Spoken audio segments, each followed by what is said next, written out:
change of scenery. Today we're in a different place, and as you can see behind me, it's beautiful. It looks like LA with all these beautiful birds and bees and the trees. And I want to thank you so much for all of your continued support.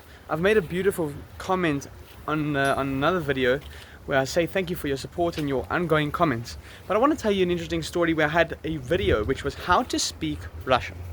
So I'm going to put our camera down here in our common place with a nice white shirt. This video was how to speak like a Russian. Start the video, hello, if you want to speak like a Russian, Dmitry, vodka. And I started making this Russian accent, but I quickly jumped into talking about my heritage, how my grandfather, great-grandfather and parents came from Russia. Well, not my parents, but my grandparents came from Russia, and then the entire family spread across Eastern Europe to where we are today. And I got a comment on the video which was in Russian. Now when that happens, I thought, yeah, did I just anger a Russian? And you know, I understand the Russian culture. It's hard-assed. You shoot from the hip. And the Russian culture is very hardcore in my opinion, even though that could be a Western trope. So that Russian comment in Russian, I thought it's going to be like Ich bin richtig in Russian, saying you've angered me, we will kill you, we will send a spy to come and attack you, find where you live. Like terrible things like this. But I've managed to copy that text, copy the comments, and I popped it into Google Translate, and you wouldn't even believe what it said.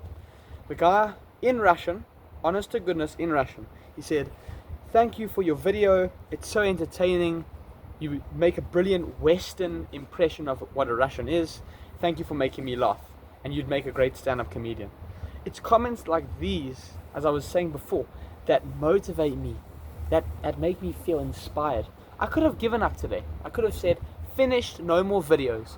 But things like that, where there's that unexpected nature to it, where I think, oh, I'm going to be given a death threat, and boom, you should make a great stand-up comedian.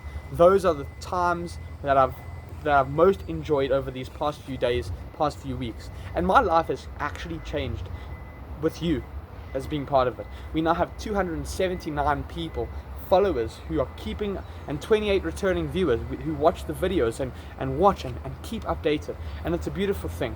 So to go back, it's a change of scenery that we came from, and you know, sometimes it's important to at least just change it up a bit, because I've made so many videos standing behind this bloody white wall and inside behind these windows here that it gets really boring and monotonous, and what it's doing is it's constraining my thought to a few boring ideas sitting at a desk and turning around a Rubik's Cube. That's boring. What's nice is at least you start the video in a different place with a different energy, and maybe that's something that you can do. What I want you to do right now, yes, talking to you, is to get up from your chair or from holding your phone, laptop, TV, whatever, and maybe if it's a TV, you can grab the whole TV and then move it. But change your scenery, change your outlook. I was speaking to a guy named Jackson, and he was saying that he's big in business and he has a hardware business. So Jackson was telling me that one of his colleagues has this ritual that once a week on a Wednesday, instead of just working or taking it easy or taking a break, he cuts out all work. And what he does is he lives in the east, so he lives far away. And what he does is he finds a mountain, I believe the east. He finds a mountain, he goes up, and he leaves his phone, computer, every single piece of technology that he could ever work with, and he leaves it, and he goes up to the top of the mountain where there's not a single person in sight, and he just sits and he spends the whole day thinking and enjoying. Maybe he gets a bite to eat, but there's not a soul in sight. So that's him changing his scenery, and once a week he has that ritual to separate his life. And that's a beautiful thing. When it comes to different religions, certain religious groups also have a day. For example, in Christianity, we would say that we have a day for prayers, which is usually Saturday, which is usually a Sunday, and that's where people usually go to church and they pray and they praise the Lord, singing hymns. So it's a change of scenery, and that can actually unlock certain things in your mind. So that man, that Jackson was telling me about, changes his scenery, and that helps him in business. What I used to do when I was running an online shop and the sales were beautiful, was I would take a day off almost every week, kind of like on a Wednesday. For me, I love the weekend. On Friday nights, I would go out to one of those clubs, but not to get drunk, just to enjoy the beautiful music. And sometimes, the one time I had about 15 grand, and I went to this fancy shopping center. I stayed the night over in the hotel, and the day after that I enjoyed the whole day at the pool. So for me, that change of scenery was a beautiful experience. I need to blow my nose with 2 separate tissues. ridiculous. But that's a really relaxing thing that if you guys want to relax, I highly recommend. If you want to relax, find a pool, find a lounger, get a great book, and it's a really good way to just relax and ease into the moment and ease into your life. And just that sudden shift, instead of being monotony. I remember being in school, and I remember there was an exam on that day, and all the kids were standing outside, some with their notes, chatting and bickering before they were about to get into that hall. But the way that school operates is that it operates on fear. That you feel, I have that test, I have that exam. Hope that you aren't feeling that, but right now I can feel that terrible butterflies in my stomach feeling. And it's terrible, the stress that comes with it, the anxiety and the sadness, I think, that is induced because of that. It's something that should be avoided at all costs. And the issue is that feeling of exam season and feeling stressed is associated with school.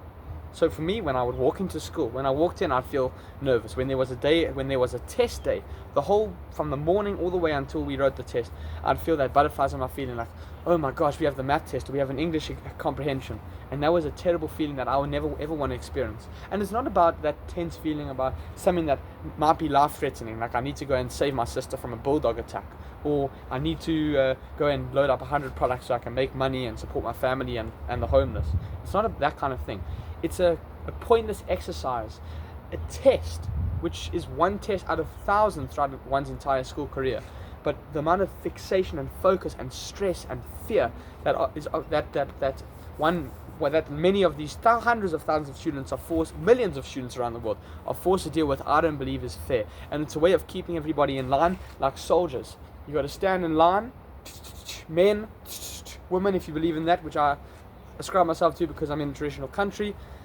But be in line, be a good worker, sit down at your desk, finish the work, and operate on fear. Because if you don't operate on fear, then you can't be controlled. You can't think about any employee ever. They fear that they would lose their job. They fear that if they don't have money and they don't work, they can't pay rent, they can't support their family, they can't get food, they can't go on holiday. So it operates on fear. And there's that instinct, that fear that's being conditioned into the people, in all of us, majority of the population, through school. And I can feel it right now, and I know that it's not right. So I'm just explaining that scenery isn't just something to say, we're just in this place, it's for nice, let's move.